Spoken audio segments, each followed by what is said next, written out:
The emergency room clock ticks with a heavy, rhythmic weight as the doors swing open. A patient arrives, gasping for air and clutching their side in visible agony.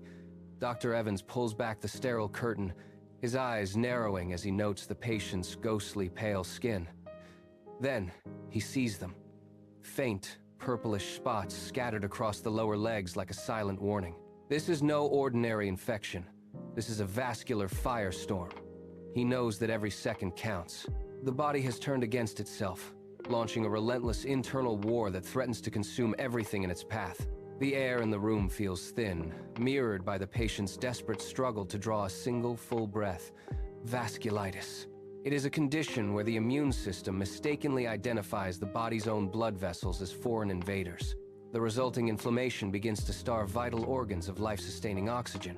Without immediate intervention, the damage to the kidneys and lungs will soon cross the line into the irreversible. Dr. Evans moves with practiced speed, shouting orders for a rapid-sequence blood panel and an urgent biopsy. "We need these results now," he insists. The medical team works in a blur of motion, drawing blood and preparing the patient for the procedure. They are hunting for the truth behind those purple spots. Finally, the lab confirms the suspicion. Small vessel vasculitis. The enemy has been named, and the clock is still ticking. The team gathers, their faces illuminated by the glow of medical monitors. In the past, the answer was simple but brutal. High-dose steroids. These drugs act like a blunt instrument, crushing the immune system entirely, but leaving a trail of destruction in their wake. We aren't going that route, Evans decides.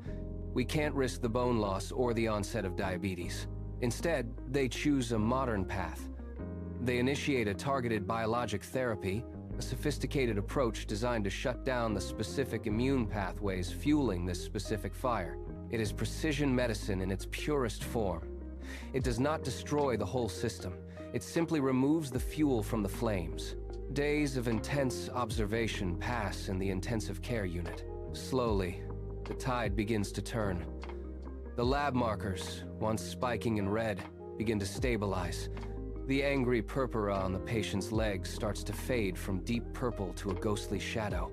The internal fire is being extinguished, not with a flood, but with a laser. The patient takes their first easy breath in days. A quiet victory in a war of microscopic proportions. The team watches the monitors, seeing the biological markers fall into line. The precision approach is working, sparing the patient from the debilitating side effects of the old ways. But the victory is not yet absolute. Vasculitis is a master of disguise, a silent predator prone to relapses that hide behind simple fatigue or minor aches. The strategy must shift from rescue to vigilance. The medical team implements a rigorous protocol of long-term monitoring, using advanced imaging and biomarker tracking. They are looking for the slightest hint of a flare-up, a tiny spark that could restart the fire. Precision medicine has become a shield, a constant guardian protecting the patient's organs from future failure. As the patient prepares for discharge, the horizon of medicine looks brighter. Researchers are already refining new inhibitors to replace the blunt force of the past with surgical-grade precision. Today, the patient walks out of the clinic in full remission. They represent the front line of a new era, where inflammation is no longer just managed, but systematically dismantled.